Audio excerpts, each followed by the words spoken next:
बात हो रही थी पाकिस्तान के टैलेंट की। और पाकिस्तान के टैलेंट बैटिंग के ऊपर बात हुई है। अब बॉलिंग के हवाले से आप देख लें कि इनकी प्रोग्रेस क्या है ना, बॉलिंग के हवाले से शाहीन आफरीदी जो पाकिस्तान का सुपीरियर गिना जाता है कि ये पाकिस्तान का सुपीरियर बॉलर है ना, वो क्या सुप्रीमेसी है। आप भाई ये तो बताएं, एक ओवर में 26 रन दे के मुखालिफ टीम को ही मैच दे दिया है। तो ये उसकी कारकर्दगी है और उसको सुप्रीमेसी का खिताब दिया गया है ना कि शाहीन हमारा मैन बॉलर्स है।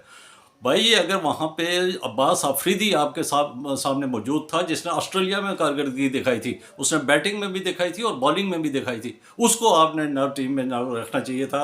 आप शाहीन का देखें, उसने तो पाकिस्तान के अंदर भी कूट खाई है। और फिर उसने ना चैम्पियन ट्रॉफी में भी ना, ठीक है चैम्पियन ट्रॉफी में किसी हद तक उनकी बॉलिंग ठीक थी, लेकिन फिर भी उन्होंने कूट खाई है ना। तो आप इन बॉलरों को, जो शाहीन आफरीदी मुसलसल जो है ना फिट नहीं हो रहा है और मुसलसल कारकर्दगी उसकी गिरती जा रही है, उसको आपने सुपीरियर का खिताब दिया हुआ है कि वो जो शाहीन आफरीदी हमारा मैन बॉलर है। उसके नाम अभी 3 ओवर में 31 रन, जिसमें एक ओवर में 26 स्कोर उसने दिया था। उसके बाद ये नया टैलेंट जो है मोहम्मद अली साहब, ये आए हैं। ये 2 ओवर में 34 रन दिए इन्होंने। देखें, 2 ओवरों में 34 रन। या बॉलिंग के ऊपर आप तवज्जो देंगे, T20 में 15 ओवर में 135 स्कोर है, जिसमें से एक ओवर में 26 रन शाहीन आफरीदी ने दिया, 2 ओवरों में 34 रन ये दिया। उससे आप अंदाज़ा लाएं कि पाकिस्तानी टीम कैसे डिफेंड करेगी ऐसे 135 के टोटल को, जब 3 ओवरों में आपने तकरीबन ना 60 के करीब स्कोर दे दिया था, 60 स्कोर दे दिया था। और उसके बाद आपका जनाब ये जानदाद खान है। अब आप जानदाद खान को देखें, ये ऑलराउंडर हमने रखा हुआ है कि जी जानदाद साहब बड़े ज़बरदस्त ऑलराउंडर है। उनकी बैटिंग भी आपके सामने है और उसकी बॉलिंग का अंदाज़ा आप देखें कि 1.1 ओवर किया और 1.1 ओवर पे 23 रन दिए उसने। एक ओवर और एक गेंद के ऊपर 23 स्कोर उन्होंने दिया है ना।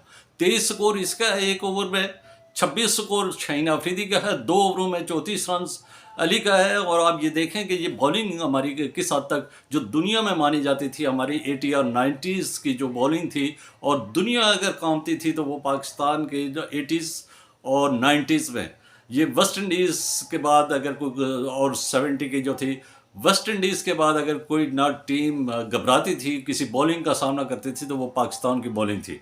और अब बॉलिंग का ये हाल है कि ये हमारी ना जिम्बाब्वे और यानी बांग्लादेश से भी गई गुजरी बॉलिंग नज़र आ रही है इस वक्त ना इनकी हमारी। ये जानदाद खान ने एक ओवर और एक गेंद 23 रन दिए और उनके एक विकेट ली है उन्होंने।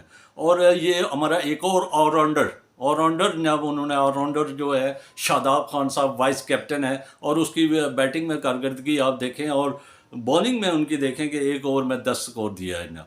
तो ये हाल है हमारे ऑलराउंडर्स का, ये हमारे मैन बॉलर्स का। तो खुदारा ये जो टीम है हमारी, ये टीम है पाकिस्तान के 25 करोड़ अवाम के जज्बात की अक्कासी करती है।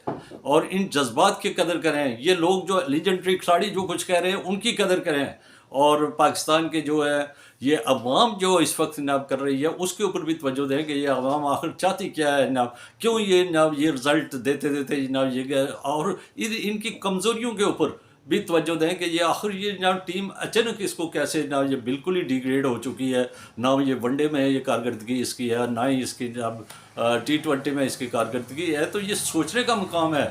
थिंक टैंक सोचें इस क्रिकेट की, जो ये हमारे ना लीजेंडरी खिलाड़ी हैं उनकी बातों पर भी तवज्जो दें, और ख़ुद भी सोचें ना, मैनेजमेंट आपस में बैठ के मशवरा करके और टीम के कैप्टन और वाइस कैप्टन को इत्मीनान में लेके, तो इसे सोच के टैलेंटेड जो खिलाड़ी हैं उनको ऊपर ले आएँ। ये नहीं है कि किसी की पर्ची की सिफारिश आ गई, वो अचानक अनफिट था, फिट होकर वापस मैदान में आ गया और वाइस कैप्टन हो गया। ऐसे नहीं है ना, ऐसा नहीं चलेगा। अगर ऐसा करते रहे तो ये पाकिस्तान की जो हालत है इस वक्त, जिस तरह हमारी स्क्वॉश की हालत बनी हुई है, जिस तरह हमारी हॉकी की हालत बनी हुई है, और दिगर जो गेमों में हमारी हालत है, वही हालत फिर इस क्रिकेट की होगी। और पाकिस्तान में एक जो पाकिस्तान के अंदर अगर कोई खुशी लाने वाली चीज़ थी तो ये क्रिकेट था, जिससे हम हमें उम्मीद होती थी कि ये हमें खुशी दिलाएगी।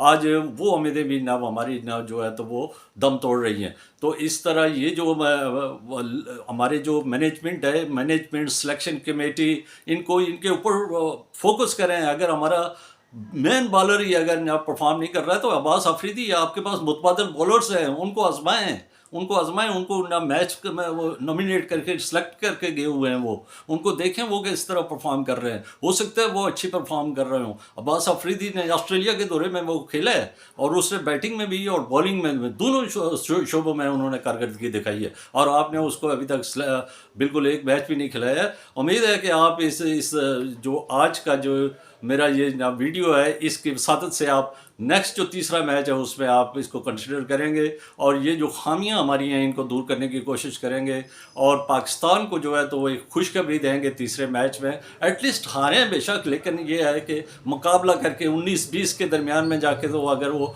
हारते भी हैं तो फिर भी वो इतना बुरा नहीं लगता, लेकिन जब वन साइडेड होता है तो वो उसमें काफ़ी स्ट्राइक होता है हमें।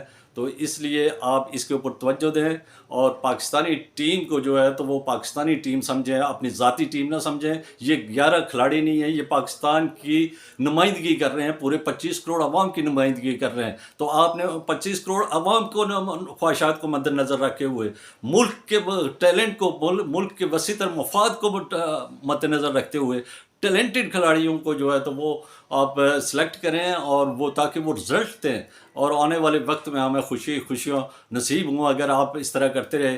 अगर आपने यही पर्ची वाला सिस्टम किया तो आने वाले दिन में ये मायूसियाँ ही होंगी। तो अब तक के लिए इतना ही, मुझे दीजिए इजाज़त। खुश रहिए, आबाद रहिए और इस चैनल के साथ जुड़े रहिए।